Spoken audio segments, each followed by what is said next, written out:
Nous continuons cette semaine à nous pencher sur l'époque de Roger Duhamel,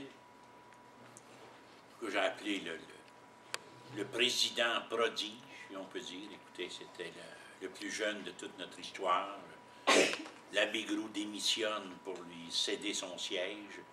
Ça vous donne une idée de la qualité de l'individu, qui est un être particulièrement exceptionnel, et dont la société se vantera et se vante toujours de pouvoir le compter parmi ses présidents, puisque c'est un homme qui, au-delà de son action à la Société Saint-Jean-Baptiste, c'est un homme qui a marqué l'histoire. Et non seulement l'histoire en général, mais ce soir, je voulais quelque peu vous entretenir de l'histoire littéraire ou de l'histoire de la littérature québécoise. Vous savez la distinction qu'on peut faire entre une histoire de la littérature et une histoire littéraire. On peut dire, selon les catégories de ceux qui connaissent ça, que l'histoire de la littérature, eh bien, c'est l'histoire, disons, des grandes œuvres ou des œuvres marquantes. Alors que l'histoire littéraire, c'est l'histoire de toutes les œuvres. Nonobstant leur qualité intrinsèque, nonobstant le succès que les livres ont rencontré, c'est l'ensemble des publications. Roger Duhamel a joué un rôle cardinal dans l'histoire de la littérature québécoise. Non seulement parce qu'il a fait office de critique littéraire pendant des années, ou en consultant l'Action nationale, le Devoir, la Patrie, et des dizaines d'autres publications, on peut constater à quel point Roger Duhamel a fait de la critique littéraire une activité essentielle de sa vie. Non seulement a-t-il été un critique littéraire et un bon critique littéraire, il a été un auteur. Un auteur qui a écrit une quinzaine de livres. Et c'est un homme qui, en plus, s'est retrouvé au carrefour de nos auteurs.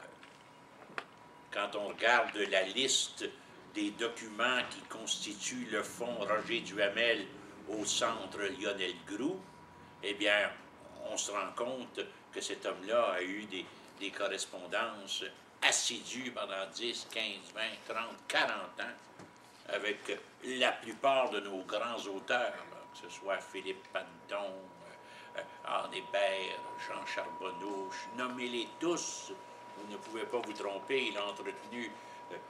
C'est un homme qui a animé la République des lettres canadiennes-françaises. Et il l'a plus qu'animé, d'abord, il a écrit un manuel d'histoire de la littérature canadienne-française. N'oubliez pas que notre littérature, il y a 100 ans cette année, on s'interrogeait même sur son existence. Existe-t-il une littérature canadienne-française, laurentienne ou québécoise? Et c'est un professeur de Paris, M. Charles Abder Halden. J'ai son livre, quoi je ne l'ai pas apporté, il a écrit 2 volumes, Études de la littérature canadienne-française et Nouvelles études de la littérature canadienne-française, qui vont être publiées à Paris, et dans lequel il va saluer, nous sommes en 1908, 1909, 1910, il va saluer certaines œuvres qui lui apparaissent importantes dans notre littérature. Il y a une réaction à cela. Il y a un jeune journaliste du nom de Jules Fournier, natif du Coteau-du-Lac, étudiant de Lionel Groux au séminaire de Valleyfield, compagnon d'armes d'Olivar Asselin. Eh bien, Jules Fournier, courriériste parlementaire longtemps à Ottawa, une des plus belles plumes de notre littérature de presse, si on peut dire, eh bien, lui répond dans la Revue canadienne à ce professeur français, il lui répond: il n'y a pas de littérature canadienne-française. Une hirondelle ne fait pas le printemps. Ce n'est pas parce qu'il y a 2, 3, 4, 5 bonnes œuvres qu'on peut dire qu'il y a une littérature. C'est un peu le débat de Durham qui revient. Mais là, c'est nous-mêmes qui le disons. Il n'y a pas de littérature canadienne-française. Eh bien, s'il n'y en avait pas, il y en eut une. Parce que les années suivantes, est apparu un mouvement littéraire au Québec, au Canada français, extrêmement important. On va l'appeler, parce que Duhamel va arriver tout de suite après, donc c'est important de le comprendre. On appelle ça le mouvement régionaliste, le mouvement terroiriste. Donc le mouvement régionaliste, qui selon certains auteurs commence au milieu du 19e siècle, officiellement il commence avec un texte, une allocution importante de Monseigneur Camille Leroy. Les plus anciens se souviendront qu'on avait ces manuels dans nos collèges, dans lequel Monseigneur Leroy lance un appel à la littérature nationale en disant la meilleure façon d'être universel, c'est-à-dire de s'inscrire dans la littérature mondiale et dans la littérature française en ayant quelque chose qui nous soit propre, la meilleure façon, c'est de faire du régionalisme. Et c'est pour ça que pendant des décennies, on va avoir, et ça va durer, en réalité, jusqu'à Jeanne-Mène-Gavremont et le survenant. Puis ça va se particulariser par la suite, là, avec Roger Duhamel et d'autres, là. Mais disons que jusqu'après la guerre, ou jusqu'à la guerre à peu près, nos auteurs en littérature sont des auteurs régionaux. Damas Potvin va écrire plusieurs œuvres sur le Saguenay. Claude-Henri Grignon va écrire Un homme et son péché, c'est les Laurentides.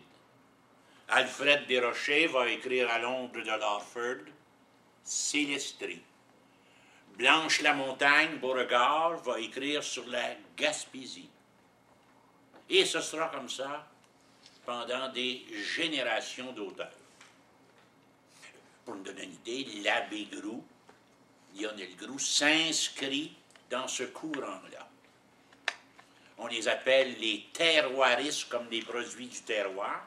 Il y a même une revue qui va s'appeler Le Terroir. Puis on va dire, nous, Canadiens français, la meilleure façon de devenir universel, la meilleure façon que nos œuvres littéraires occupent la place qui leur revient dans l'histoire de la littérature française, c'est en étant nous-mêmes. Ne tentons pas d'imiter des Victor Hugo, des Lamartine, des Musset. Soyons nous-mêmes. On a eu des gens aux allures lyriques, comme les grands auteurs français, comme Louis Fréchette, par exemple, qui était secrétaire de la Saint-Jean-Baptiste longtemps ici, et dont la résidence est au coin de Hôtel de Ville, et non, pas Hôtel de Ville, la première rue à l'est du Mont-Saint-Louis, la rue Sanguinette, au coin de Sanguinette et Sherbrooke, du côté sud-est. C'est une maison maintenant occupée par une communauté religieuse qui s'appelle les disciples du divin maître, qui s'occupent des ornements sacerdotaux. Vous avez un prêtre dans votre famille, vous avez un cadeau à faire, c'est là qu'il faut aller, ou un ami, c'est là qu'il faut aller. Il y a toutes sortes de belles choses pour les prêtres. Donc, il y a eu un certain lyrisme, un certain romantisme, si on peut dire. Cependant, très rapidement, nos auteurs, notamment au 20e siècle, seront des gens du terroir. On va faire en sorte, la Société Saint-Jean-Baptiste va organiser des concours dans lesquels le frère Marie-Victorin va se distinguer à plusieurs reprises. C'est l'époque du terroir. Et Roger Duhamel, quand il arrive à l'âge d'écrire, une trentaine d'années, eh bien là, ce courant-là aura été évacué. On sera moins régionaliste. On va tenter d'approcher l'universel d'une autre façon.